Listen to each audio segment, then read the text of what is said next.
Qui aurait pu croire qu'une enfant serait jetée dans un sac poubelle par sa propre tante et abandonnée dans un endroit désolé? Mais à cet instant précis, un SUV s'arrêta et le millionnaire en sortit, faisant quelque chose qui laissa tout le monde stupéfait. Stephen Coleman n'était pas le genre d'homme à inspecter habituellement les terrains que sa société automobile, employant des dizaines de milliers de travailleurs, prévoyait d'acquérir. Il avait des ingénieurs et des experts immobiliers pour s'occuper de tout cela. Pourtant, aujourd'hui, il se retrouvait sur un ancien site d'enfouissement à la périphérie de la ville. À 42 ans, 2 ans après avoir perdu sa femme, Stephen cherchait souvent des endroits où peu de gens allaient. Il avait dit à sa secrétaire qu'il voulait voir le site en personne, mais au fond de lui, il connaissait la vérité, il voulait seulement s'éloigner des réunions interminables et des événements sociaux insignifiants. Ici, sur cette étendue de terre tranquille, il pouvait respirer sans être dérangé. Le SUV s'arrêta au bord de la route. Stephen en sortit et ajusta sa cravate. Il tenait le dossier à la main, ayant l'intention de jeter un coup d'œil rapide avant de partir. Mais alors, quelque chose d'inhabituel attira son attention au loin, une femme traînait un grand sac noir et lourd. Le sac ne restait pas immobile, il bougeait légèrement, comme si quelque chose de vivant se trouvait à l'intérieur. Il plissa les yeux, un malaise croissant dans sa poitrine. Dans cette zone, personne n'apportait rien d'autre que des ordures. Alors pourquoi ce sac bougeait-il? Il commença à marcher lentement, ses chaussures crissant sur le sol rugueux. La femme était Catherine Miller. Elle n'avait aucune idée de qui était Stephen, et ne semblait pas non plus remarquer sa présence. Son visage était durci par un profond froncement de sourcils, ses lèvres étroitement serrées, les 2 mains agrippant la sangle du sac comme si elle mettait toutes ses forces dans un seul but, se débarrasser de ce qu'il y avait à l'intérieur. Stephen s'arrêta à quelques mètres. Il observa Catherine poser le sac et l'ouvrir. Au moment où l'ouverture révéla son contenu, Stephen se figea de stupeur. À l'intérieur, il n'y avait pas de déchets, mais une enfant, une petite fille mince, le visage maculé de saleté, les cheveux emmêlés collés en touffe. Elle semblait avoir environ 7 ans. Son petit corps était recroquevillé, ses mains tremblantes jointes comme si elle suppliait. Ses yeux remplis de larmes regardaient la femme devant elle, grands ouverts d'une peur désespérée. Catherine sortit un téléphone de son sac à dos, le jeta sur son épaule et commença à rire et à discuter avec quelqu'un, ignorant les sanglots et les supplications de l'enfant. La petite fille pressa ses 2 petites mains l'une contre l'autre, tremblante. Sa voix se brisa de sanglots, « S'il te plaît, ne me laisse pas ici. Je serai sage, je le promets. » Stephen resta figé au sol, sa gorge brûlante de sécheresse. Catherine ne montra aucune hésitation. Elle appuya sur l'épaule de l'enfant d'une main, tenant toujours le téléphone de l'autre, et aboya sèchement, « Assieds-toi. Ne me fais pas perdre patience. » Furieuse, Catherine raccrocha. Elle se pencha, repoussa la petite fille dans le sac d'une poussée brutale, la forçant à s'asseoir fermement à l'intérieur. Sa bouche cracha des mots cinglants, sa voix aiguë résonnant à travers le champ vide. Amy lutta, ses bras minces griffant le bord du sac, mais la force d'une enfant ne faisait pas le poids face à la poigne d'un adulte. Stephen pouvait à peine respirer, sa poitrine se serrait, son cœur battait sauvagement. Un souvenir ressurgit sans avertissement, sa femme allongée dans un lit d'hôpital, son visage pâle après les brutales séances de radiothérapie, ses mains fragiles agrippant les siennes étroitement, ses yeux suppliant le priant de ne pas la quitter. Ce souvenir n'avait jamais disparu, et maintenant les yeux de la petite fille dans ce sac noir reflétaient la même supplication désespérée, le priant de ne pas se détourner. L'enfant tremblait de façon incontrôlable, son petit corps recroquevillé plus serré, sa respiration haletante, ses yeux fixés sur la femme qui venait de la repousser. C'était comme si elle était déjà trop familière avec l'abandon. Ses mains restèrent jointes, les lèvres tremblantes, « S'il te plaît, ne me laisse pas ici. » Mais la femme se détourna froidement, comme si elle venait de jeter un objet sans valeur. « Qu'est-ce que vous faites avec cet enfant ?» demanda Stephen, gardant sa voix calme. La femme tressaillit légèrement mais ne se retourna pas, « Ce ne sont pas vos affaires. » Catherine se redressa et s'essuya les mains, un éclair de satisfaction traversant ses yeux avant qu'elle ne se tourne pour partir, abandonnant l'enfant tremblante parmi les ordures comme une feuille fanée. Stephen accéléra le pas, incapable d'hésiter plus longtemps. Il s'accroupit, les mains tremblantes en ouvrant grand le sac. Il parla doucement, essayant de ne pas effrayer la petite fille, « Es-tu blessé quelque part ?» Lorsque ses yeux rencontrèrent le regard flou et gorgé de larmes de l'enfant, sa poitrine se serra. Colère, pitié et impuissance montèrent en lui, se tordant ensemble. Amy réalisa que quelqu'un la regardait, mais pas avec le regard dur auquel elle était habituée. Elle tendit la main, agrippant le bord de sa veste de costume. La prise était faible, pourtant la désespoir qu'elle contenait tira Steven directement dans un lien qu'il ne pouvait ignorer. Catherine agita la main et dit sèchement, « Laissez-la là, je reviendrai plus tard. » Steven leva les yeux, sa voix basse, « Vous venez de pousser une enfant dans un sac et vous comptez partir ?»« Vous avez mal compris, » répondit Catherine, son visage illisible. Elle est têtue, je lui apprenais à rester tranquille. La petite fille se recroquevilla encore plus au son de sa voix. Steven inspira profondément. Il n'aimait pas les disputes, encore moins le bruit, mais cette fois, il savait clairement qu'il devait intervenir. Il s'agenouilla jusqu'à être à hauteur d'yeux avec l'enfant. « Tout va bien, lui dit-il, chaque mot lent et régulier. Viens avec moi. » La petite fille hésita, puis posa sa main sur la sienne. Sa main était froide, mais sa prise était ferme. Steven la tira du sac, la stabilisant pour que ses petites jambes ne fléchissent pas. Il retira son manteau et le drapa sur ses épaules. La chaleur se répandit lentement, mais suffisamment pour que ses tremblements s'apaisent. « Vous n'avez pas le droit, » s'écria Catherine, reculant d'un demi-pas, sa voix aiguë. « Je suis sa tante. »« La famille n'abandonne pas les enfants ici, » répondit Steven, ses yeux fixés sur elle. « Pour qui vous prenez-vous » Catherine pressa ses lèvres, un homme riche qui pense pouvoir faire ce qu'il veut. Steven ne répondit pas. Il souleva l'enfant dans ses bras. Tandis que ses bras se refermaient autour d'elle, la petite fille posa instinctivement sa tête contre sa poitrine. Sa respiration était superficielle, chaude contre sa chemise. Il sentit son battement de cœur irrégulier, comme un petit oiseau s'accrochant pour sa sécurité. « Comment t'appelles-tu » demanda-t-il doucement. « Moi, c'est Steven. »« Amy. » Le son était à peine audible, comme si elle craignait que quelqu'un n'entende. « D'accord, Amy, dit-il. Nous partons d'ici. » Catherine s'avança, gardant ses distances. « Vous le regretterez. »« Je m'en assurerai. » Steven ouvrit la portière de la voiture et plaça Amy sur le siège. Il passa la ceinture de sécurité, la fixa, puis l'ajusta d'un cran pour l'adapter à sa petite taille. Chaque mouvement était lent, délibéré, afin qu'Amy puisse voir que tout se mettait en ordre. Elle regarda ses mains fixer la boucle, ses yeux un peu moins effrayés. Il lui tendit un mouchoir. « Essuie ton visage. » Debout à l'extérieur, Catherine baissa la voix mais la garda dure, « C'est une affaire de famille, ne me forcez pas à faire une scène. » Steven se retourna, tenant la portière à moitié ouverte. « Je ne fais pas de scène, c'est vous qui l'avez déjà faite. »« Vous devrez vous expliquer, » dit Catherine froidement. « Les gens auront beaucoup de questions. »« Je suis prêt, » répondit Steven. Il ferma la portière et contourna la voiture jusqu'au siège du conducteur. Quand il entra, il se pencha légèrement vers l'arrière, sa voix calme, « Tout va bien, Amy ?» La petite fille fit un signe de tête à peine perceptible, sa petite main toujours agrippée au bord du manteau sur ses genoux, comme si elle s'accrochait à une bouée de sauvetage. Steven démarra le moteur. Les lumières du tableau de bord s'allumèrent, une série de signaux familiers. Soudain, tout était clair, il avait fait son choix. Tandis que les roues commençaient à rouler, Steven vérifia le rétroviseur. Loin derrière, Catherine tourna la tête, ses yeux brillèrent de colère, puis s'éteignirent en calcul.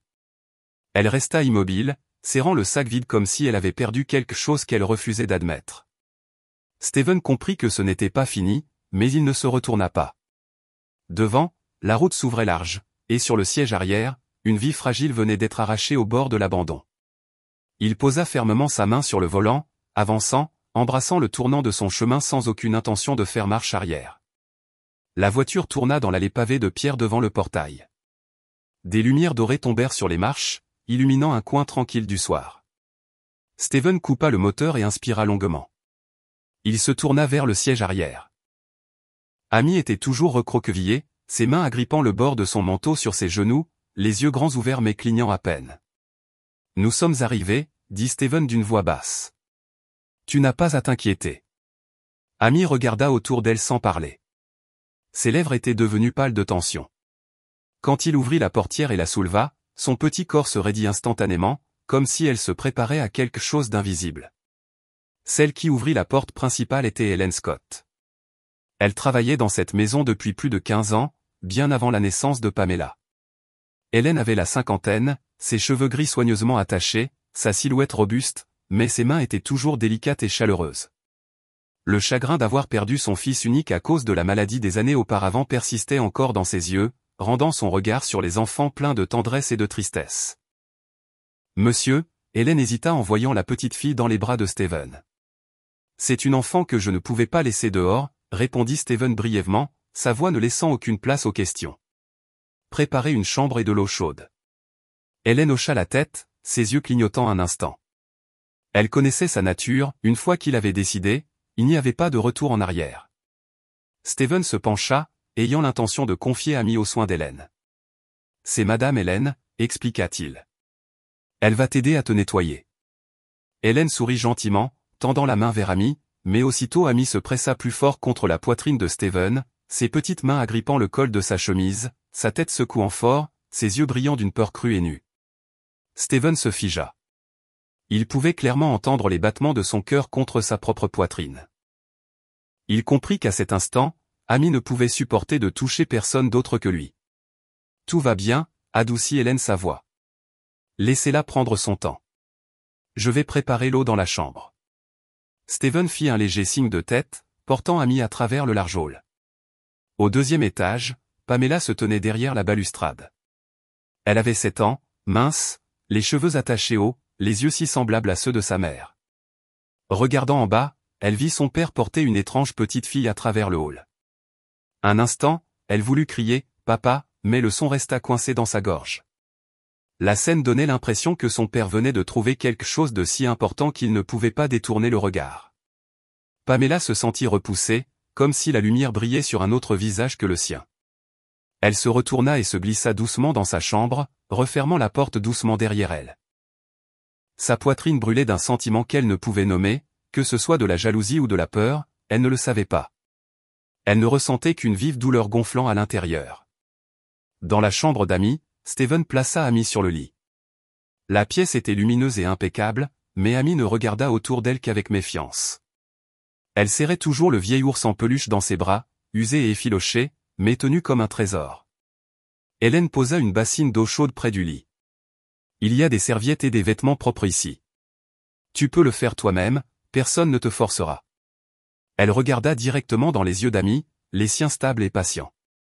Amy ne bougea pas, se recroquevillant seulement plus profondément dans la couverture, ses yeux fixés sur Steven.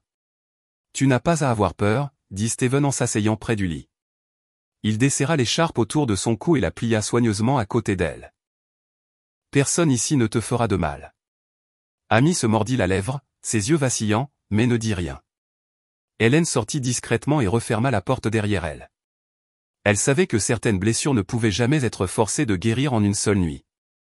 Tard dans la nuit, Steven revint et trouva Amy toujours assise, les genoux ramenés à la poitrine, les yeux grands ouverts fixant le plafond. Dans ses mains, l'ours en peluche était serré comme si c'était la dernière bouée de sauvetage la maintenant à flot. Tu es toujours éveillé. Steven s'assit sur la chaise près du lit. Amy tourna la tête, son regard méfiant. Elle ne donna aucune réponse.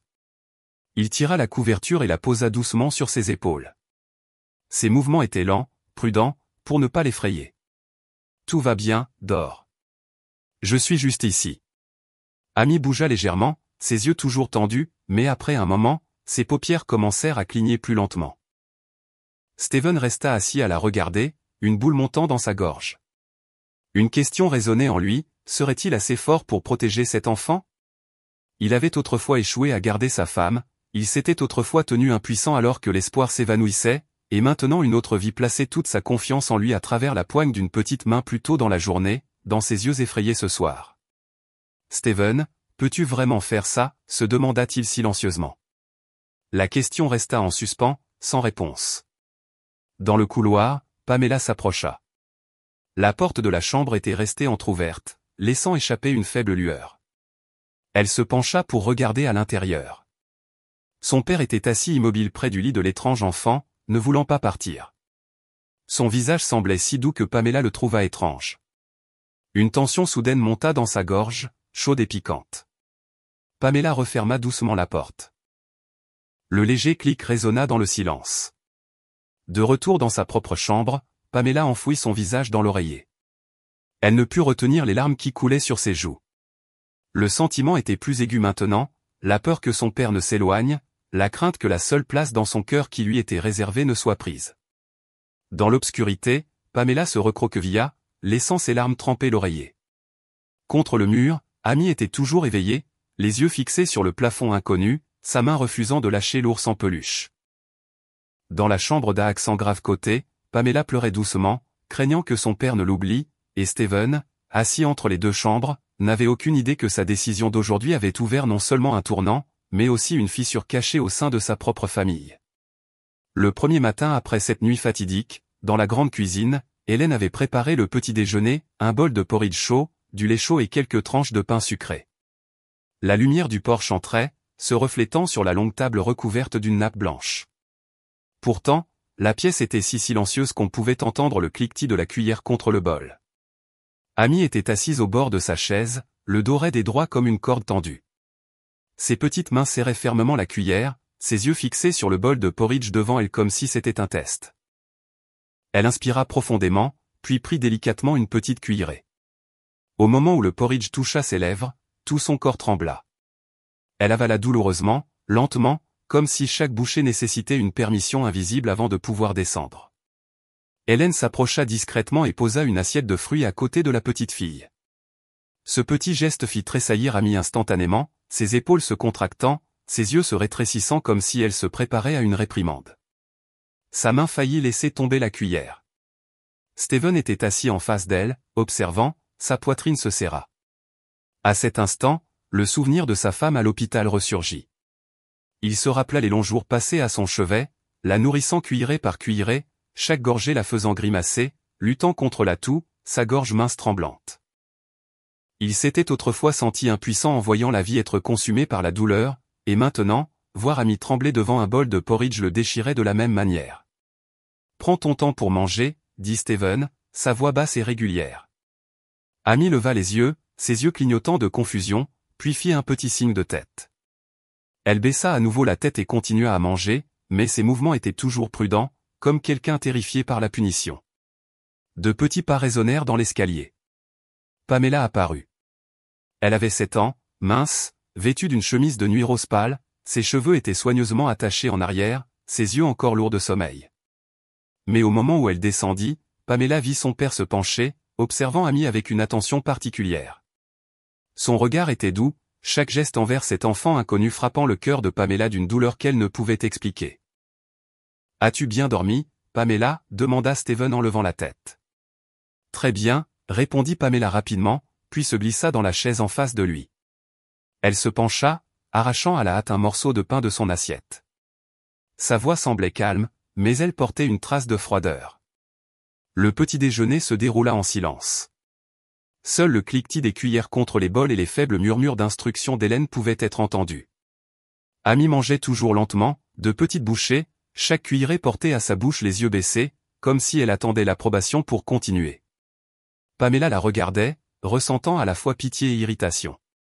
Elle pensait, pourquoi a-t-elle si peur? Mais pourquoi papa s'inquiète-t-il autant pour elle? Le conflit de sentiments en elle grandissait, faisant battre son cœur plus vite. Quand Steven se détourna pour chercher plus d'eau, Pamela ramassa rapidement un morceau de pain sucré de son assiette et le plaça à côté de la main d'Amy. Le geste fut rapide, maladroit. Au moment où Amy leva les yeux, Pamela s'était déjà détournée, ne voulant pas attendre de réaction. Amy fixa le pain, ses mains tremblèrent alors qu'elle tendait la main, puis se rétracta. Il fallut longtemps avant qu'elle n'ose prendre une petite bouchée. La gratitude scintilla dans ses yeux, mais la peur la submergeait toujours. Elle regarda autour d'elle nerveusement, comme si elle craignait que quelqu'un ne le remarque et ne la punisse. Quand Steven revint, il aperçut tout cela. Il resta silencieux, mais en lui monta une ferme résolution, il ne laisserait jamais Amy passer un autre jour à vivre dans cette peur étouffante. « Qu'est-ce que tu aimes, Amy » demanda-t-il doucement. Amy hésita, ses yeux baissés. « Le porridge, c'est bien. » D'accord, Steven hocha la tête, ne la poussant pas davantage. Il comprit que pour cet enfant, la liberté de choisir était quelque chose d'inhabituel. Pamela resta immobile, se mordant la lèvre. Ses sentiments étaient mêlés. Offrir un morceau de gâteau à Amy ressemblait à une concession, pourtant, au fond d'elle, une jalousie silencieuse s'agitait. Depuis quand devait-elle partager son père, même partager un simple repas? Après le petit déjeuner, Pamela s'éclipsa discrètement. La chaise qu'elle laissa derrière elle n'était pas poussée.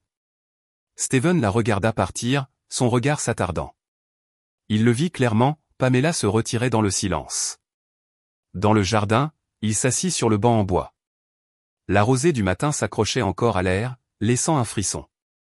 Il ferma les yeux, une question résonnant dans son esprit, est-ce que je fais du mal à Pamela?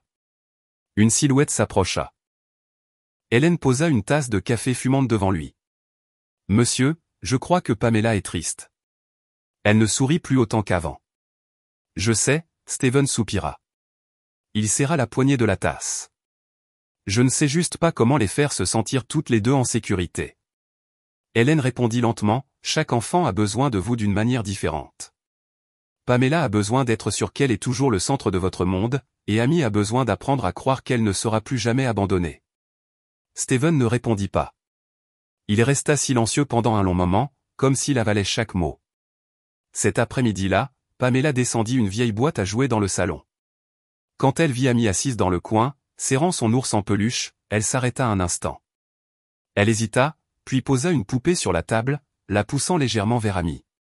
Mais juste après, elle se détourna et partit sans dire un mot. Amy la regarda partir, les yeux timides. Elle hésita, tendit la main pour toucher la poupée, puis retira rapidement sa main et serra plus fort son ours en peluche. Steven sortit de son bureau et aperçut la scène. Il vit tout, Pamela voulait partager mais ne pouvait pas l'admettre, Amy voulait accepter mais ne pouvait pas s'ouvrir. Toutes deux étaient liées par des blessures invisibles. Comment puis-je les rapprocher toutes les deux, se demanda Steven. La question tournait dans son esprit sans réponse facile. À la tombée de la nuit, Pamela était allongée dans sa chambre, fixant le plafond sombre. Sur son bureau, une photo encadrée d'elle avec son père et sa défunte mère était toujours là. Elle se tourna vers elle et murmura, « Papa, ne me quitte pas. Ne m'oublie pas », des larmes coulaient sur ses joues. Juste à ce moment, la sonnette retentit, urgente et insistante. Pamela se redressa en sursaut. Elle s'approcha de sa porte, l'entr'ouvrit et écouta. En bas, les pas d'Hélène résonnèrent alors qu'elle se dirigeait vers le portail. Steven venait également de sortir de son bureau, les sourcils froncés en regardant par la fenêtre. Devant le portail se tenait une silhouette familière, Catherine, la femme aux yeux froids qui, hier encore, avait abandonné Amy dans une décharge. Maintenant, elle se tenait là avec un visage calme, comme si rien ne s'était jamais passé. Pamela se figea derrière sa porte, le cœur battant. Elle regarda la silhouette de Catherine à l'extérieur du portail, un vague malaise montant en elle.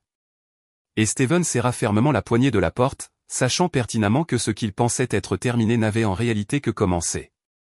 Les coups à la porte résonnèrent dans la nuit silencieuse. Steven descendit l'escalier, sa main agrippant inconsciemment la rampe en bois. Hélène s'avança et ouvrit légèrement le portail. La lumière de la lampe tomba sur le visage de la femme qui se tenait là. C'était Catherine, si différente de la figure dure de la veille. Elle portait maintenant un manteau sombre et soigné, ses cheveux brossés en douceur, son visage touché d'une légère teinte de rouge à lèvres.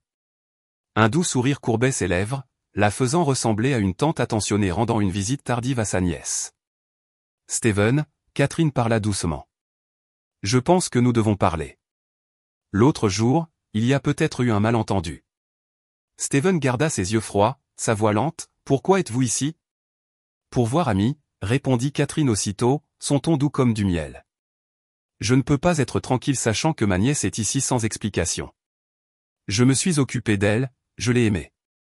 Vous l'avez emmenée, et cela m'a fait du mal. » Hélène, debout à proximité, fronça les sourcils. Au fond d'elle, elle savait que chaque mot des lèvres de Catherine était soigneusement calculé.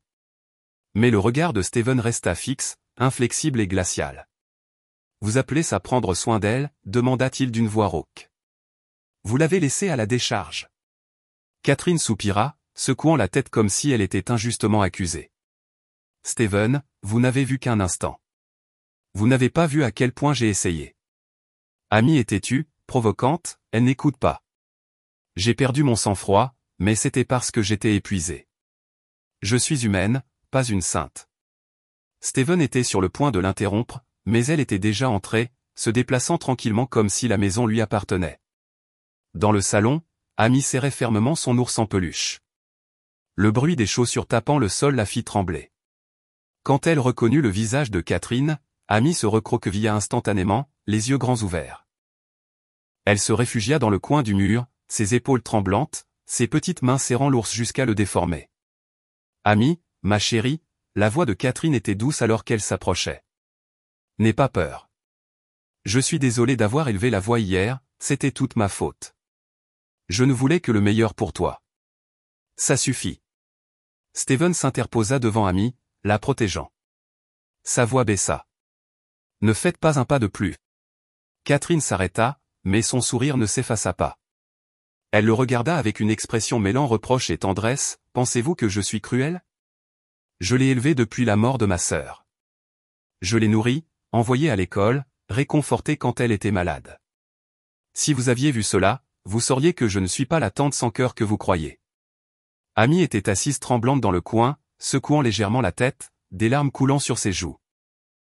Bien qu'elle n'osât faire un bruit, elle voulait protester, parler des jours où elle avait été laissée affamée, des fois où sa main avait été repoussée, des mots durs déversés sur elle, mais sa gorge se serra, bloquée comme scellée. De l'escalier, Pamela regardait. La scène lui serra le cœur. Elle craignait Catherine, mais elle ressentait aussi un malaise indistinct.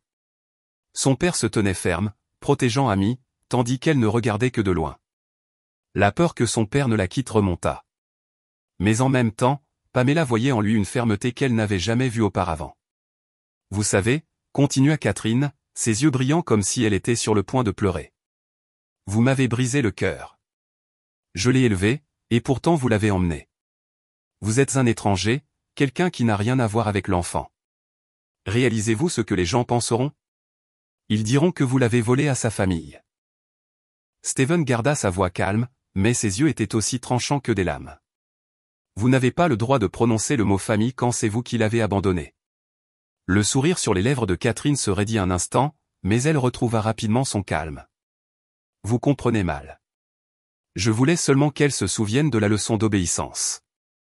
Elle doit apprendre la gratitude. » Hélène s'avança, sa voix stable mais ferme. « J'ai regardé dans les yeux de cet enfant et je sais qu'elle ne s'est jamais sentie en sécurité avec vous. » Catherine se tourna avec un sourire forcé. « Et qu'est-ce qu'une femme de ménage en saurait ?» Hélène ne répondit pas, se contentant de maintenir son regard. Ce regard fit vaciller Catherine un instant, bien qu'elle le masquât en se tournant vers Steven. « Vous voulez la garder, très bien, mais êtes-vous prêt à faire face aux conséquences légales ? Je suis sa tutrice légale. J'ai le droit de la reprendre. » Steven resta silencieux pendant quelques secondes, puis parla clairement, « Si la loi l'exige, j'irai au tribunal. Mais à partir de ce moment, vous n'êtes plus autorisé à faire du mal à cet enfant, jamais plus. » L'air dans la pièce se glaça. Amy se pressa plus profondément dans l'étreinte de Steven, tremblant comme une feuille, son petit corps déversant chaque once de confiance en lui, comme si le monde s'écroulerait s'il la lâchait. Catherine se tint droite et ajusta son manteau. « Bien. Je pars, mais rappelez-vous mes mots, Steven, vous le regretterez. » Elle se retourna et sortit de la maison, ses pas légers comme si elle était la victorieuse. La porte se referma. Amy s'effondra contre la poitrine de Steven, ses petites mains agrippant sa chemise, tout son corps tremblant. Pas de mots, seulement le son de sa respiration lourde. Steven la serra fort et ferma les yeux. Une nouvelle conscience surgit en lui, désormais, l'ennemi qu'il affrontait n'était plus une perte vague, mais une personne de chair et de sang, quelqu'un qui pouvait feindre la douceur tout en cachant la cruauté. Pamela se tenait à distance, son regard vacillant. Elle craignait Catherine, mais la peur de perdre son père persistait. Elle se mordit la lèvre, se sentant comme si elle venait d'assister à une bataille cruciale sans savoir quoi faire. Hélène débarrassa discrètement la table basse, son visage pensif. Elle avait vécu assez longtemps pour le reconnaître, la vraie tempête arrivait. Le lendemain matin, alors que le chant des oiseaux à l'extérieur du jardin se mêlait au bruit du camion de la poste s'arrêtant au portail, le facteur remit à Hélène une enveloppe estampillée de rouge. Elle la transmit à Steven. Il la déchira. À l'intérieur, une convocation, les mots imprimés en gras, assignation à comparaître de Monsieur Steven Coleman pour enlèvement d'enfant. Steven se figea, sa main serrant le papier jusqu'à le froisser. Amy le regarda, ses yeux clairs remplis de confusion. Pamela aussi regardait, son petit cœur soudain frappé par une nouvelle peur, tout échappait à son contrôle. Hélène ne dit rien. Elle savait que de vrais problèmes avaient enfin commencé. Steven posa la lettre sur la table, sa respiration lourde. L'atmosphère dans la maison était pesante, personne ne dit un mot. Amy se tenait toujours prêt, agrippant fermement sa chemise, ses yeux brillants d'anxiété. Pamela se tenait discrètement à côté de sa sœur, jetant un coup d'œil à leur père, puis au papier, son jeune cœur battant dans sa poitrine. Hélène fut la première à parler. « Monsieur, nous devons nous préparer. Ce n'est plus seulement une affaire de famille. Ils ont traîné la loi et le public là-dedans. » Steven fit un léger signe de tête, sa voix rauque. « J'irai. Je ne peux pas laisser Amy retomber entre les mains de cette femme. » Le lendemain matin, la voiture noire s'arrêta devant le palais de justice de la ville. Le vieux bâtiment se dressait avec des marches en pierre grise, le drapeau claquant dans le vent du matin. Steven ouvrit la portière et sortit. Dans sa main, Amy s'accrochait fermement à son doigt, comme si c'était la seule bouée de sauvetage qu'elle avait. Sa petite main tremblait à chaque pas. Pamela suivait derrière, sa main posée doucement sur l'épaule d'Amy comme pour construire un mur fragile autour d'elle. Hélène marchait à leur côté, ses yeux scrutant la foule, méfiante de chaque objectif de caméra pointé vers eux. Un essaim de journalistes s'avança, les questions fusant les unes après les autres. « Monsieur Coleman, est-il vrai que vous avez enlevé une enfant? Utilisez-vous la jeune fille pour polir votre image publique? Êtes-vous prêt à la rendre à sa famille biologique ?» Steven ne répondit pas. Il leva le bras pour protéger Amy et guida rapidement les deux enfants à l'intérieur. Sa poitrine brûlait de colère, pourtant il resta silencieux. Il savait que toute réponse maintenant pouvait facilement être déformée. La salle d'audience était bondée. Catherine était déjà assise sur le banc opposé. Elle portait un manteau de couleur claire, ses cheveux soigneusement attachés, son visage maquillé avec soin. Dans sa main, un paquet de mouchoirs. Un par un, elle les sortait, tamponnant les coins de ses yeux humides. Au moment où elle vit Steven entrer avec Amy, Catherine baissa immédiatement la tête, ses épaules tremblantes comme submergées par un chagrin insupportable. Des murmures se répandirent dans la pièce. De nombreux regards se tournèrent vers Steven, remplis de suspicion. À côté de Catherine était assis Harold Blake, l'avocat bien connu de la ville. Il avait environ 50 ans, grand, avec des cheveux poivre et sel et des lunettes à monture fine. Blake était tristement célèbre pour déformer la vérité, utilisant la rhétorique et de faux témoins pour faire passer le noir pour blanc. Blake se leva, sa voix résonnant dans la salle d'audience. « Votre honneur, nous avons une documentation complète prouvant que Madame Catherine Miller est la seule tutrice légale de la petite Amy. Elle s'est occupée de l'enfant avec le plus grand dévouement, pourtant soudainement Monsieur Steven Coleman, un riche homme d'affaires, l'a emmenée sans aucune procédure appropriée. Ce n'est rien de moins qu'un enlèvement déguisé. » Les murmures reprirent. Catherine leva sa main à sa bouche, baissa la tête, ses épaules tremblantes. Le mouchoir froissé dans sa main ressemblait à un accessoire parfaitement mis en scène. Steven resta assis, les yeux droits devant. Il serra fermement la main tremblante d'Amy. La petite fille se recroquevilla, ses yeux papillonnants, ne comprenant clairement pas tout mais terrifiée au plus profond d'elle-même. Avec Catherine à quelques mètres seulement, Hélène posa une main sur l'épaule de Steven, lui signalant de rester calme. Elle savait qu'il voulait bondir et se défendre, mais cela ne ferait que donner à la presse la photo parfaite de l'homme colérique.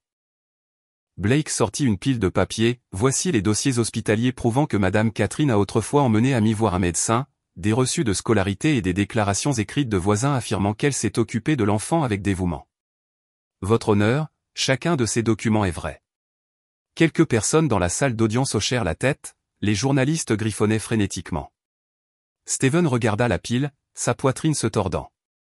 Il savait que beaucoup de ces documents étaient falsifiés et que ces soi-disant témoins étaient des personnes que Catherine avait engagées. Mais à ce moment-là, il sentit ses mains liées. Amy serra sa main plus fort, ses lèvres tremblantes. « Oncle, j'ai peur. » Steven se pencha, tenant sa main fermement, murmurant « Personne ne t'emmène nulle part. Je suis juste ici. » Mais dans son cœur, la peur brûlait comme un feu. Si le tribunal croyait Catherine, il pourrait vraiment perdre Amy. Pamela s'assit à leur côté, voyant Amy trembler, elle hésita un instant, puis posa sa petite main sur celle d'Amy. Ce geste surprit Amy, qui se tourna pour la regarder. Dans les yeux de la jeune fille scintilla une minuscule lumière. Pour la première fois, Pamela se tenait à ses côtés. Steven le vit aussi, son cœur se serra, mais cette fois non pas de peur, mais plutôt d'une lueur d'espoir. Même si le monde extérieur penchait en faveur de Catherine, même s'il risquait de perdre cette bataille, quelque chose changeait entre les deux enfants. Blake continua, sa voix stable et confiante, « Votre honneur, nous ne pouvons pas permettre qu'une enfant soit exploitée. Monsieur Coleman est peut-être célèbre, il est peut-être riche, mais cela ne lui donne pas le droit de prendre une vie juste pour satisfaire des émotions personnelles. Madame Catherine a enduré bien trop de choses. Elle mérite d'être reconnue comme la seule tutrice. » Catherine éclata en sanglots, enfouissant son visage dans le mouchoir. Le son de ses sanglots arriva au moment parfait, plongeant la salle d'audience dans le silence. Certains journalistes hochèrent la tête, les caméras clignotant à nouveau. Steven serra les poings, ses ongles s'enfonçant dans sa peau. Il voulait bondir, crier que Catherine était une fraude, mais il savait que sans preuve plus solide, tout mot maintenant était inutile. Une autre peur résonnait en lui, s'il échouait, Amy serait renvoyé à Catherine, et les ténèbres dont il l'avait tiré l'engloutiraient à nouveau. Pendant une courte pause, Blake se pencha près de Catherine, sa voix basse mais assez forte pour que Steven l'entende, « Nous avons déjà gagné la moitié de la bataille. » Catherine hocha la tête, le coin de ses lèvres se recourbant en un sourire froid. Les observant, Steven sentit la fureur monter en lui, mais quand il baissa les yeux et vit Amy s'accrocher à lui, ses yeux grands ouverts de panique, il sut qu'il ne pouvait pas laisser la colère le contrôler. Il devait attendre, trouver un moyen de se battre avec la vérité. Steven resta assis en silence, observant Catherine et Blake échanger des regards remplis de confiance. En lui, la rage se mêlait à la détermination. Il savait que ce n'était que le début de la bataille, et ce serait le combat le plus féroce qu'il ait jamais affronté. Cet après-midi-là, l'atmosphère dans le manoir Coleman était toujours lourde. Steven était assis silencieusement dans son bureau, les yeux fixés sur la pile de documents judiciaires qu'il venait de ramener à la maison. Chaque page portait de froides accusations, lui faisant clairement voir qu'il était en position de désavantage. Il ferma le dossier et se pencha en arrière dans sa chaise. Dans son esprit, les mots de Blake continuaient de résonner, « Nous avons déjà gagné la moitié de la bataille. » On frappa doucement à la porte. Hélène entra, son expression sérieuse. « Monsieur, quelqu'un veut vous voir, dit-elle. » Elle était une voisine de la famille d'Amy. Elle a apporté une valise et a dit que c'était important. Steven fronça légèrement les sourcils. « Une valise ?» Hélène hocha la tête. « Oui, elle semble très anxieuse. Je pense que vous devriez l'écouter vous-même. » Dans le salon, une femme d'une quarantaine d'années attendait. Elle avait une silhouette mince, la peau foncée par le soleil et un visage marqué par l'épuisement, pourtant ses yeux brillaient de détermination. Dans ses mains, une vieille valise marron aux bords usés. Elle se présenta, sa voix tremblante, « Je m'appelle Margaret Lewis. J'habitais à côté des parents d'Amy. J'ai gardé ça depuis l'accident, mais je n'ai jamais osé le donner à qui que ce soit. J'avais peur de Catherine. Elle est très dominatrice. Quiconque s'opposait à elle était ruiné. » Steven l'invita à s'asseoir, son ton était calme mais ses yeux étaient intenses. « Qu'y a-t-il dans la valise ?» Margaret la posa sur la table. « Cela appartient à la mère d'Amy. Je les ai gardés quand Catherine a hâtivement vidé la maison. Il y a des lettres, des journaux intimes et des documents liés à la propriété. Je ne sais pas si cela vous sera utile, mais je ne peux plus me taire. » Les mains d'Hélène tremblèrent en déverrouillant la valise. Le couvercle s'ouvrit et une légère odeur de vieux papier s'en échappa. À l'intérieur se trouvaient des paquets de papier liés, quelques petits carnets et une boîte en bois remplie de lettres jaunies. Steven s'assit et commença à tourner les pages du journal. L'écriture de la défunte femme apparut clairement, gracieuse mais teintée d'inquiétude. « Catherine devient de plus en plus distante, la façon dont elle me regarde est étrange, comme remplie de ressentiment. Une fois, je l'ai entendu dire que si je n'avais pas une famille heureuse, elle se sentirait enfin en paix. Je m'inquiète pour Amy, plus elle grandit, plus elle me ressemble. Catherine la regarde comme si elle était une minuscule ennemie.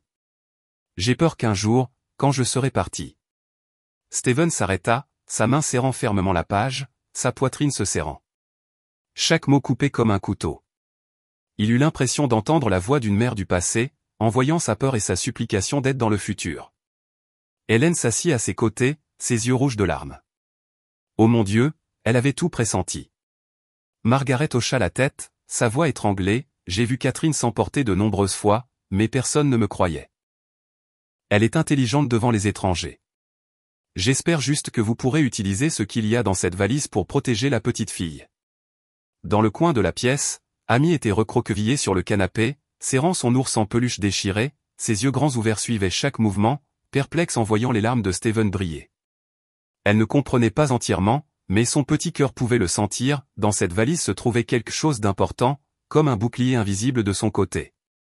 Pamela s'approcha et s'assit à côté d'Amy.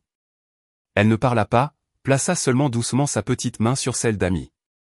La petite fille tressaillit légèrement, puis laissa lentement sa main là, ses yeux clignant doucement.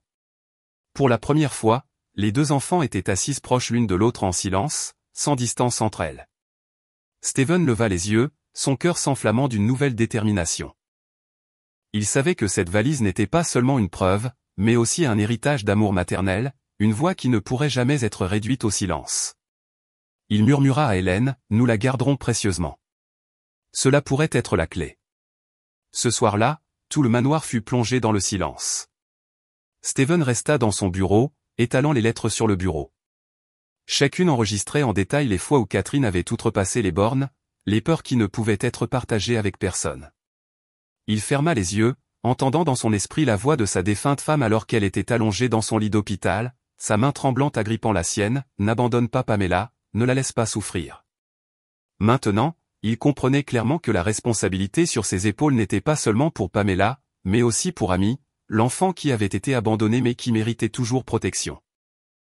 Hélène entra, posant une main douce sur son épaule, « Monsieur, vous devez être prudent.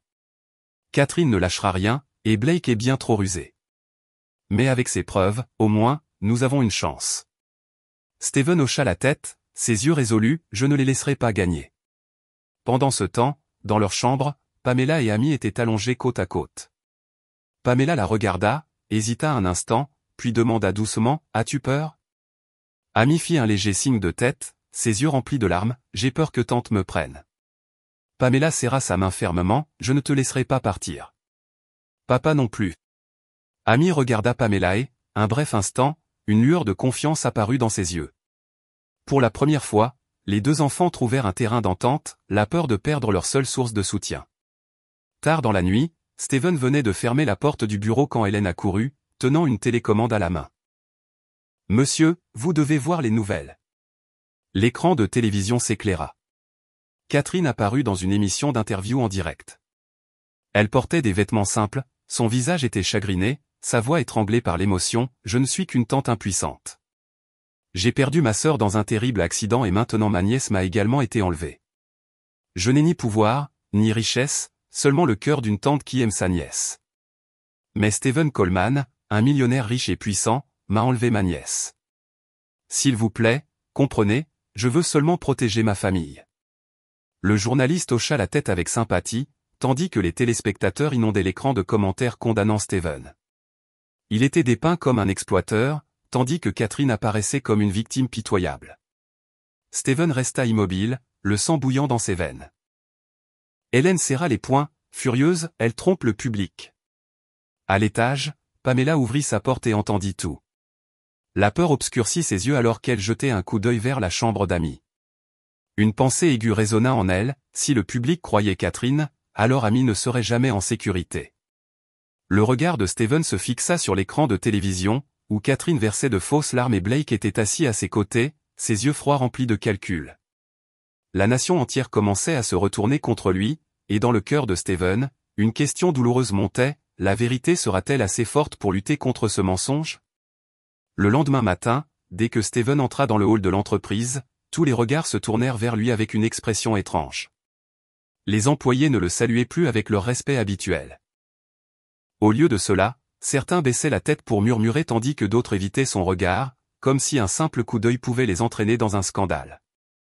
Au bout du couloir, Steven perçut clairement les murmures, il n'a ramené cet enfant que pour la publicité. À la télévision, Catherine pleurait comme ça, comment pourrait-elle mentir? Exactement, personne ne garde une enfant comme ça sans raison. Ce doit être une sorte de coup de pub. Steven continua à marcher sans tourner la tête, mais la main dans sa poche serra si fort qu'elle devint insensible. Dans la salle du conseil d'administration, les actionnaires attendaient déjà. L'atmosphère était lourde de suspicion. Le président parla le premier, son ton aigu, « Steven, l'entreprise subit de graves dommages. La presse en fait état tous les jours et votre nom est lié au mot kidnappeur. L'action chute, les partenaires hésitent. Nous ne pouvons pas permettre que vos problèmes personnels entraînent toute la corporation dans le gouffre. » Une autre voix ajouta, « Vous devez vous expliquer, ou mieux encore, rendre la jeune fille à sa tante. Les choses se calmeront, l'entreprise a besoin de stabilité. » Steven resta silencieux. Il regarda autour de la table les visages d'hommes qu'il avait autrefois loués comme un leader brillant et maintenant il ne voyait que des calculs froids. « Vous voulez que je tourne le dos à une enfant qui a été abandonnée ?» demanda-t-il lentement, sa voix ferme. « Si c'est ce que vous attendez, vous vous trompez. Je ne ferai pas cela. » Des chaises raclèrent le sol de frustration. Un actionnaire claqua, « Vous laissez les émotions vous contrôler, c'est une corporation, pas un orphelinat. » Steven se leva, mettant fin à la réunion d'un regard glacial. Il savait qu'à partir de ce moment, il ne se battait plus seulement contre Catherine et Blake, mais aussi contre la pression de sa propre entreprise. De retour au manoir, Amy était assise tranquillement dans le coin du salon, serrant son ours en peluche. Elle pouvait entendre les murmures du personnel de maison, « Cette fille n'est rien d'autre qu'un problème. Pourquoi le patron la garde, je ne saurais jamais. » Chaque mot transperçait le cœur d'Amy comme une petite lame. Elle baissa la tête, ses épaules minces tremblantes. Une pensée douloureuse résonna en elle, « Ai-je ruiné la vie de tout le monde ?» Pamela entra et aperçut sa sœur pleurer silencieusement, serrant l'ours en peluche comme si c'était sa dernière ancre. La poitrine de Pamela se serra à cette vue. Sans réfléchir, elle se précipita et serra Amy dans ses bras. « Ne pleure plus, » murmura Pamela, sa voix tremblante mais résolue. « Personne n'a le droit de te blâmer. Tu n'as pas tort, tu n'as jamais tort. » Amy enfouit son visage dans l'épaule de sa sœur, ses larmes coulant enfin. Pour la première fois, elle se permit de pleurer dans les bras de quelqu'un sans essayer de se retenir.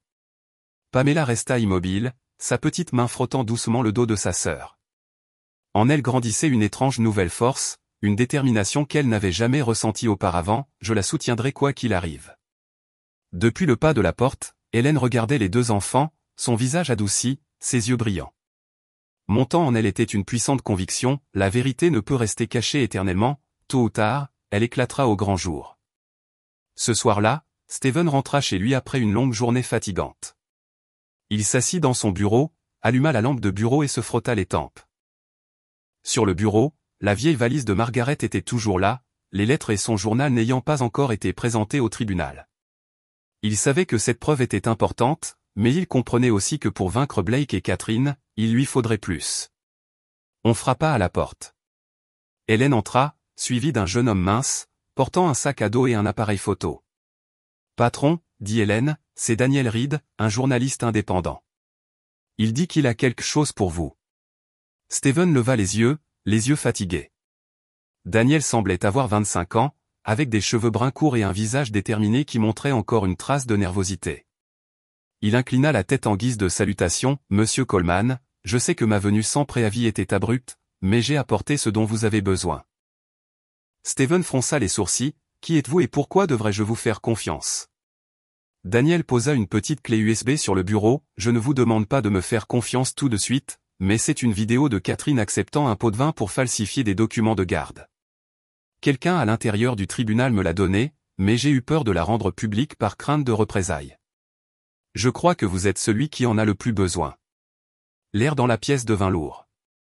Steven fixa la minuscule clé USB. À l'intérieur pouvait se trouver la clé pour renverser toute la bataille. Hélène respira, « Mon Dieu, si c'est réel, nous avons la preuve. » Steven resta immobile, sa main posée sur l'USB mais ne la prenant pas encore. Une avalanche de questions traversa son esprit, cela pourrait-il être un piège? Est-ce fiable? Ou était-ce sa seule chance? Il regarda Daniel, son regard perçant, « Si vous mentez, vous ruinerez non seulement moi, mais ces deux enfants innocents. Comprenez-vous » Daniel hocha la tête avec force, sa voix stable, « Je comprends, et je jure sur mon honneur de journaliste que je ne vous mens pas. » Steven se pencha en arrière dans sa chaise, son cœur battant. Un espoir fragile et dangereux s'agita en lui. Il prit la clé USB dans sa main, ses yeux brillants de détermination. À l'extérieur de la fenêtre, les lumières de la ville s'estompaient comme pour avertir d'une tempête imminente. Une pensée résonna dans sa tête, si c'est vrai, le masque de Catherine se fissurera, et je l'arracherai, quoi qu'il en coûte. Steven se redressa, sa main tremblant légèrement alors qu'il branchait la clé USB dans l'ordinateur. Hélène se tenait juste derrière lui, le cœur battant, les yeux fixés sur l'écran. Daniel recula, ses doigts entrelacés comme s'il retenait lui aussi son souffle. L'écran s'éclaira et une image apparut. Catherine était assise dans un café tranquille, son visage calme. En face d'elle se trouvait un homme qui glissa discrètement une épaisse enveloppe sur la table. « C'est pour que les dossiers aient l'air plus légitimes », dit l'homme. Catherine sourit et glissa l'enveloppe dans son sac à main. Sa voix résonna clairement, « Ne vous inquiétez pas, je rendrai tout légal. Tant que les papiers sont en ordre, personne ne pourra jamais rien soupçonner. » Steven serra le poing, le sang affluant à son visage. Hélène halta, s'exclamant, « Mon Dieu, c'est la preuve qu'elle a pris un pot de vin. » Daniel hocha la tête, « La vidéo n'a jamais été diffusée. Je l'ai gardée parce que je savais qu'elle pouvait sauver une vie. Maintenant, elle est à vous. » Steven resta silencieux, les yeux rivés sur l'écran. En lui, la colère montait comme une marée orageuse, mais en même temps, une étincelle d'espoir vacillait à travers la longue nuit sombre qu'il avait endurée. Ce soir-là, dans le salon, tout le monde se réunit. Pamela était assise, tenant Amy près d'elle. La petite fille tremblait encore, ses yeux rouges et gonflés. Steven adoucit son regard en les regardant toutes les deux et dit, « Nous avons des preuves. » La vérité éclatera. « Personne ne pourra nier que tu as été abandonné, Amy. Je te promets que tu n'auras plus jamais à y retourner. » Amy leva les yeux vers lui, ses lèvres tremblantes. Elle fit un petit signe de tête, des larmes coulant sur ses joues, mais cette fois non seulement de peur, il y avait aussi une fragile étincelle de confiance qui commençait à grandir. Pamela serra fermement la main de sa sœur et murmura, « Tu n'es plus seule. Tu as papa. Nous affronterons cela ensemble. » Hélène regarda la scène, les yeux humides. Elle réalisa qu'au milieu de l'adversité, une vraie famille était en train de naître. Le lendemain matin, Steven convoqua une réunion privée au manoir. Victor, le chauffeur qui avait servi la famille Coleman pendant de nombreuses années, fut appelé. Un homme d'une quarantaine d'années, solide et marqué par les intempéries, il entra avec une expression tendue. Steven le regarda et demanda directement, « Victor, j'ai besoin de la vérité. Avez-vous déjà entendu quelque chose à propos de Blake et Catherine ?»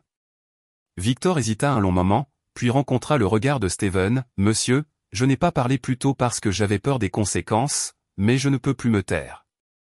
L'autre jour, quand j'ai conduit Madame Catherine et l'avocat Blake à l'hôtel pour leur réunion privée, on m'a dit d'attendre sur le parking. Je suis resté dans la voiture, mais j'ai vu Blake se tenir à proximité, passant un appel téléphonique. Il pensait que personne ne pouvait l'entendre, mais sa voix était forte, chaque mot clair à mes oreilles. » Victor déglutit difficilement, ses mains serrées en poing.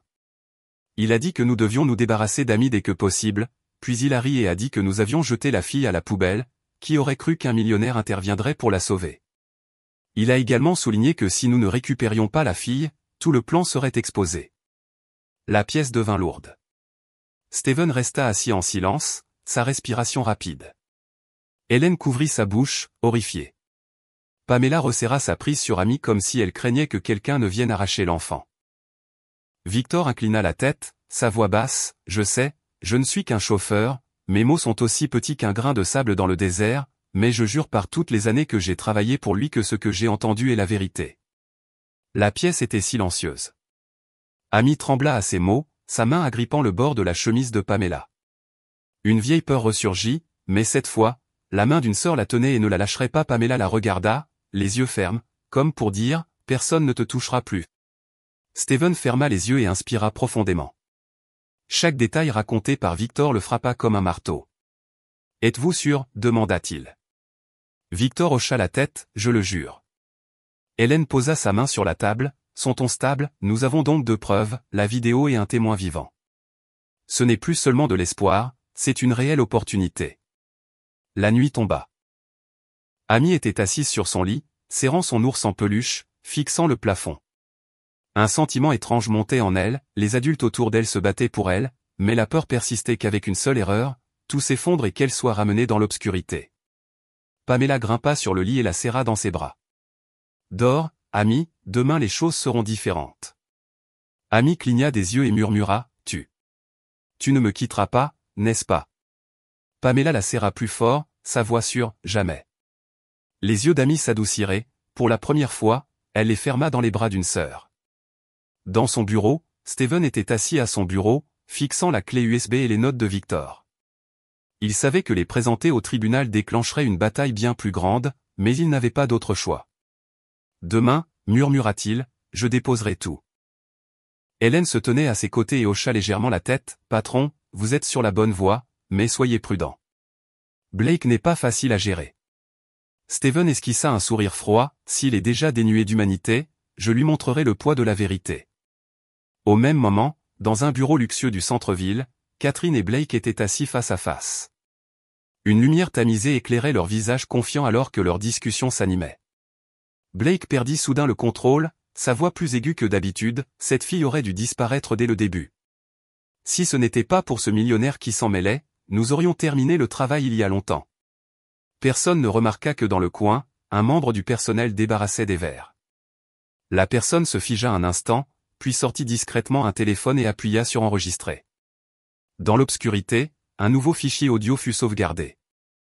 La voix de Blake était claire, chaque mot comme une lame. Cette fille aurait dû disparaître dès le début. Le témoin serra le téléphone, le cœur battant. La vérité avait commencé à faire surface et le masque impeccable que portaient Catherine et Blake se fissurait, fissure après fissure. Le ciel était couvert d'une lumière gris pâle, se déversant par les hautes fenêtres vitrées du palais de justice, inondant le sol carrelé usé.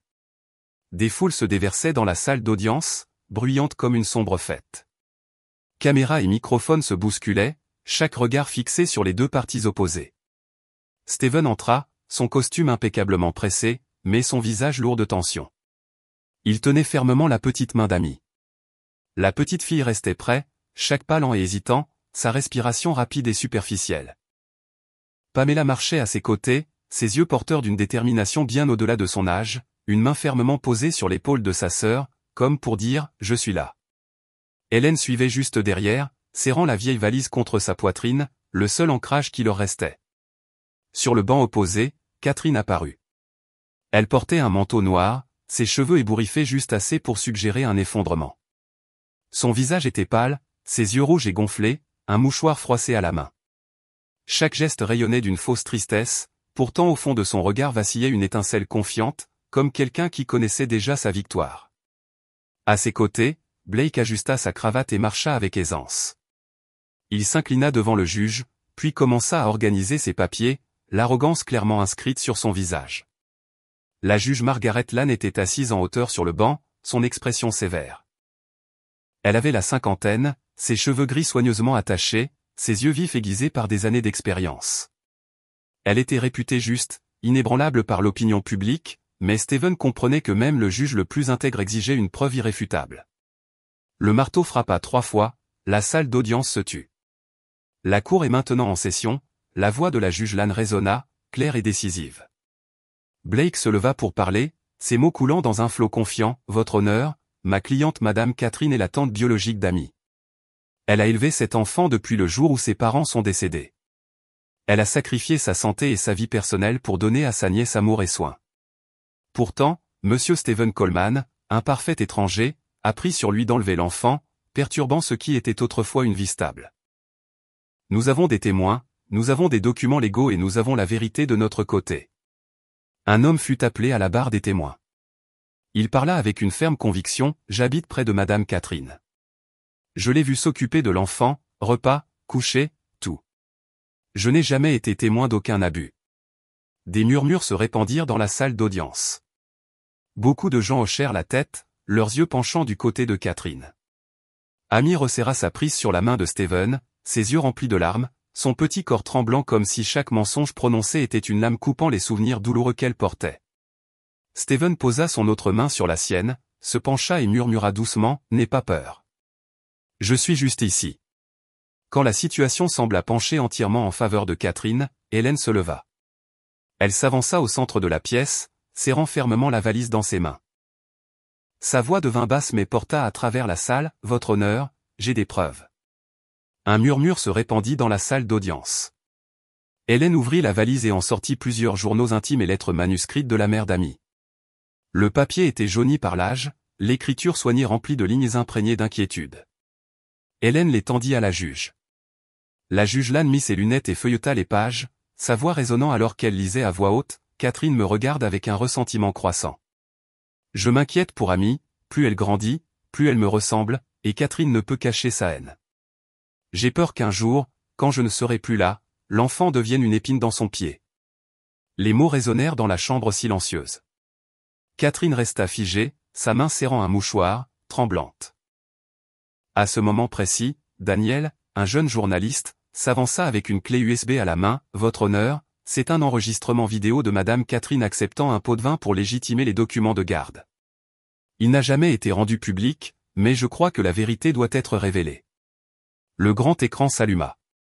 La séquence montre à Catherine recevant une enveloppe, sa voix froide clairement capturée. « Ne vous inquiétez pas, je rendrai tout légal. » La foule éclata, des murmures choqués se répandirent comme des vagues déferlantes. Des dizaines d'yeux se tournèrent vers Catherine, son visage pâle, ses lèvres bougeant sans son. Steven regarda Amy et vit ses yeux briller pour la première fois, comme si elle avait trouvé l'espoir que la justice existait encore. Blake sauta soudainement, claquant sa main sur la table, le visage rouge. « C'est une absurdité fabriquée.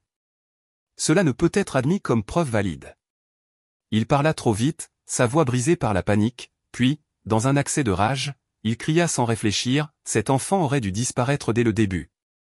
Si Coleman n'avait pas interféré, nous aurions terminé cela il y a longtemps. » La salle d'audience explosa, des cris, des halètements et des respirations lourdes remplirent l'air alors que tout le monde se levait.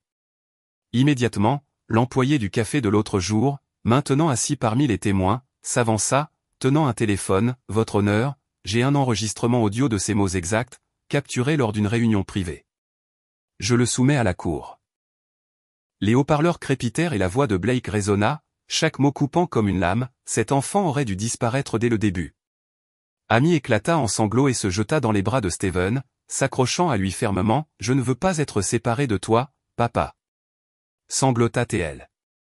Steven la serra dans ses bras, sa poitrine serrée d'émotion. Il savait qu'à cet instant, l'enfant croyait une chose avec une certitude absolue, il ne l'abandonnerait jamais. Pamela se tenait à leur côté, sa petite main posée sur le dos de sa sœur, ses yeux brillants de foi. Le marteau du juge retentit 3 fois, faisant taire le chaos, ordre dans la salle d'audience. La juge Margaret Lannes marqua une pause, son regard sévère fixé directement sur Catherine. Le silence était suffocant, chaque souffle retenu en suspens.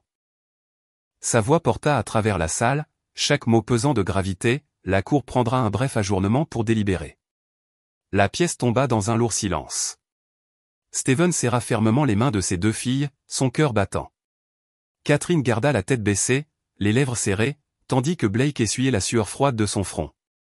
Tout le monde attendait le verdict, le jugement qui pourrait altérer le destin de toute la famille. Le son du marteau résonna dans la salle d'audience, ramenant tous les regards vers le banc du juge. L'air était lourd, presque gelé. La juge Margaret Lannes posa le dossier qu'elle tenait, retira ses lunettes et fixa ses yeux sur Catherine et Blake.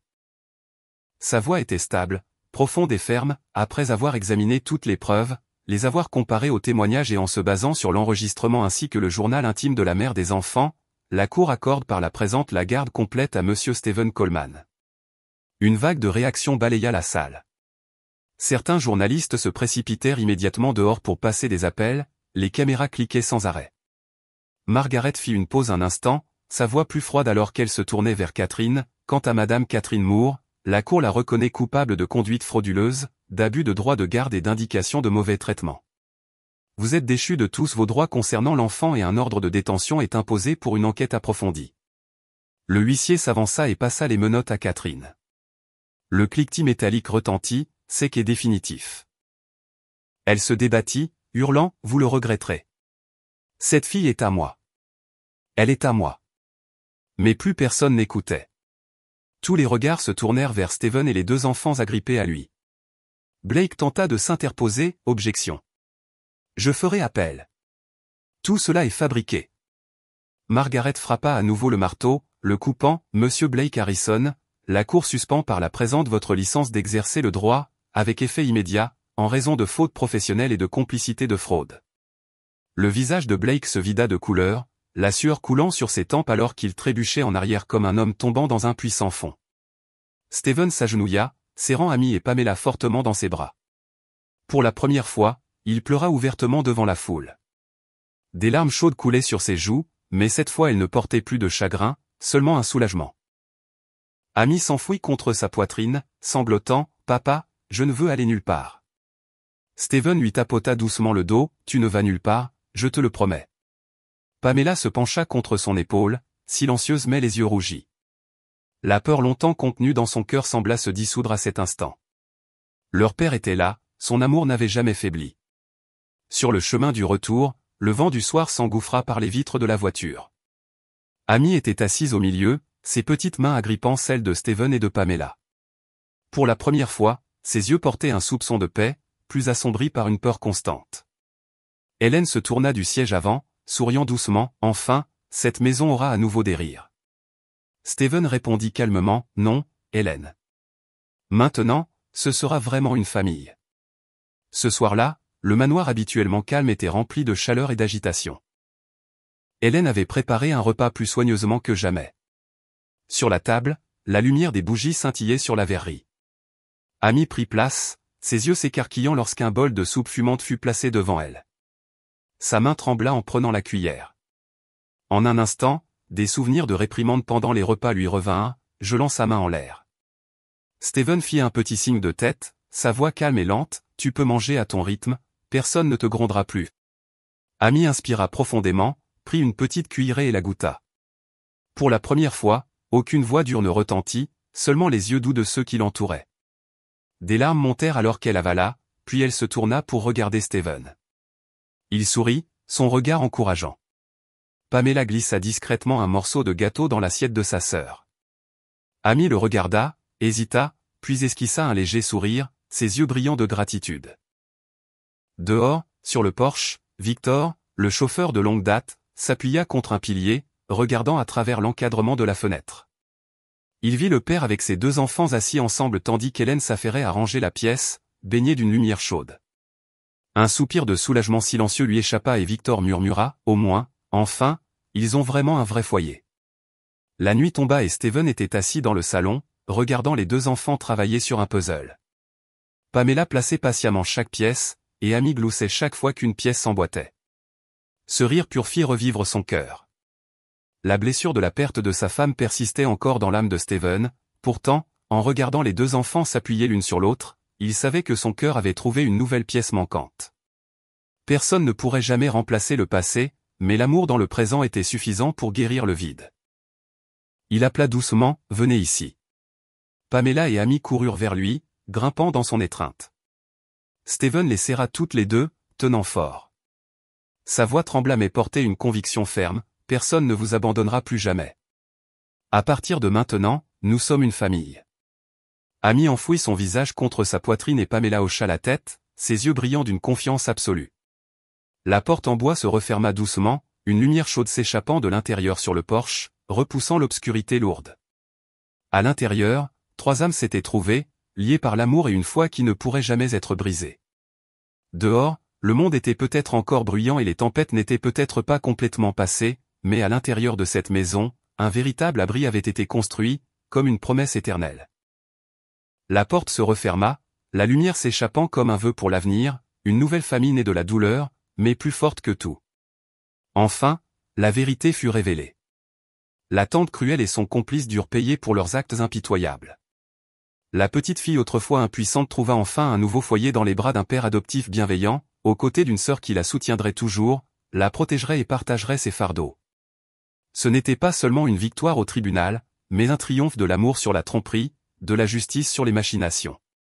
Cette histoire nous rappelle que, quelle que soit la densité de l'obscurité, la lumière peut toujours trouver son chemin. Une seule main tenue fermement, une étreinte chaleureuse ou une promesse sincère peuvent changer le cours de toute une vie. Et surtout, aucun enfant ne mérite d'être abandonné. Si nous ouvrons nos cœurs, ils peuvent devenir le plus chaud des abris. Dans des histoires réconfortantes, des histoires touchantes comme celle-ci, les méchants sont toujours démasqués et punis, tandis que les bons, ceux qui osent défendre ce qui est juste, sont finalement récompensés, car l'amour n'a jamais été insignifiant. Et vous, croyez-vous que la gentillesse, aussi petite soit-elle, peut sauver une vie? Si vous étiez à la place du millionnaire Steven, seriez-vous prêt à ouvrir vos bras pour protéger une enfant que vous n'avez jamais rencontrée? J'aimerais aussi vous demander, en regardant ceci, avez-vous pensé à votre propre enfance? Les moments où vous avez été aimé, ou peut-être les cicatrices que vous portez et qui ont pu façonner la personne que vous êtes aujourd'hui. Merci de rester avec moi jusqu'à la fin. Si cette histoire a touché votre cœur, veuillez laisser vos pensées dans les commentaires, car je veux vraiment savoir ce que vous ressentez. Et n'oubliez pas, chaque partage est aussi un moyen de répandre la foi dans les bonnes choses de la vie. Je vous retrouve dans les prochaines histoires, des histoires réconfortantes, des histoires touchantes où l'amour trouve toujours son chemin.